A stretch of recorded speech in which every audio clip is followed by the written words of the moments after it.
1999 में Elon Musk ने अपने दोस्तों के साथ मिलकर $10 मिलियन की इन्वेस्टमेंट के साथ X.com नामक कंपनी शुरू की।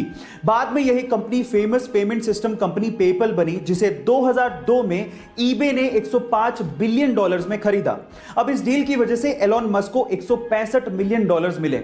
एलोन मस्क चाहते तो पूरी जिंदगी ऐशो आराम के साथ बिता सकते थे, लेकिन तब इनका पागलपन शुरू हुआ। इन्होंने लगभग $100 मिलियन स्पेसएक्स में डाले और लगभग $70 मिलियन टेस्ला में डाले। तब लोग इन्हें पागल कहने लग गए थे, लेकिन वही पागल बंदा $70 मिलियन से $40 बिलियन बना के आज दुनिया का सबसे अमीर आदमी बन चुका है। गाइस, है ना ये पागलपन? ऐसे ही अमेजिंग फैक्ट्स के लिए YouTube पे हमारे चैनल को सब्सक्राइब कर लीजिए। एक स्ट्रगलिंग एक्टर जिसके पास ना काम था ना पैसा, मजबूरी में आकर उसे अपनी बीवी के गहने बेचने पड़े। मकान मालिक ने घर से बाहर निकाल दिया, इसलिए रातें उसे बस स्टॉप पे रहकर गुजारनी पड़ी।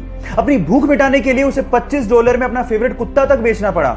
लेकिन एक दिन उसने मोहम्मद अली का मैच देखा। उससे इंस्पायर होकर 20 घंटे लगातार बैठ के उसने स्क्रिप्ट लिखी और स्क्रिप्ट को लेके एक प्रोड्यूसर के पास गया। उस प्रोड्यूसर को स्क्रिप्ट इतनी पसंद आई कि वो उसके लिए $1,25,000 देने को तैयार था।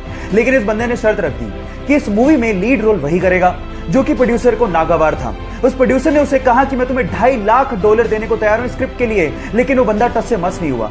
फाइनली उसे हीरो बनाया गया उस मूवी में और मूवी को रिलीज किया गया। उस मूवी का नाम था रॉकी, जो कि सुपर हिट साबित हुई। बंदे का नाम है सिल्वेस्टर स्टेलोन। जिस बंदे को $25 के लिए अपना कुत्ता बेचना पड़ गया था, आज वो $500 मिलियन का मालिक है ना इंस्पायरिंग बात? उसका जन्म मुंबई के एक चोल में एक स्टंट मैन के घर पे हुआ। पिताजी को काम के इतने पैसे नहीं मिलते थे, इसीलिए वो चाहते थे कि उनका लड़का कम से कम पढ़ लिख कर एक नौकरी लग जाए।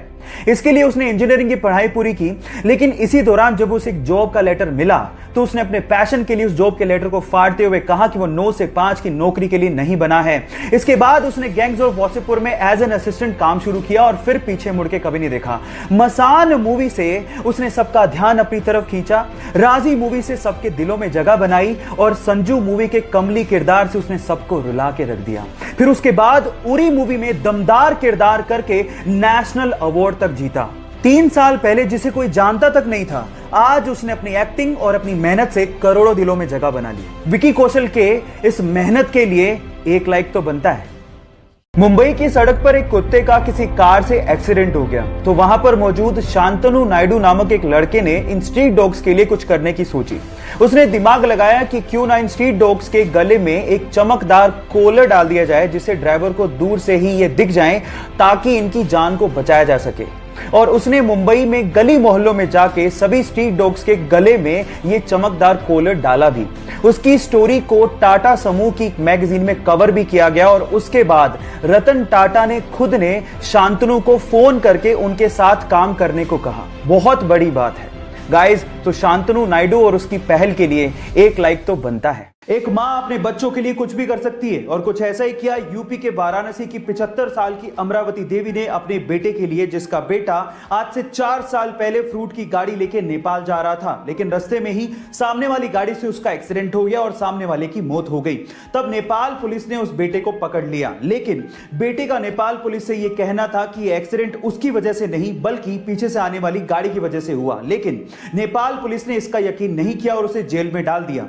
अब जेल से बाहर निकाला जा सकता था, लेकिन उसके लिए 7 लाख रुपयों की जरूरत थी, जो कि उस बूढ़ी मां के पास नहीं थे। फाइनली ये बूढ़ी मां एक तख्ती पर अपने बेटे की रिहाई की गुजारिश लेके वाराणसी के सड़कों पर 4 साल तक घूमती रही और फिर इस मां के 4 साल का संघर्ष काम आया और बीएचयू के छात्रों की मदद से नेपाल से उसके बेटे को रिहा करवाया गया। आपको इस मां के संघर्ष की कहानी कैसे लगी, चैट सेक्शन में जरूर लिखिएगा और ऐसे अमेजिंग वीडियोस के लिए हमारे YouTube के चैनल को सब्सक्राइब कर लीजिएगा। मिलते हैं अगली वीडियो में।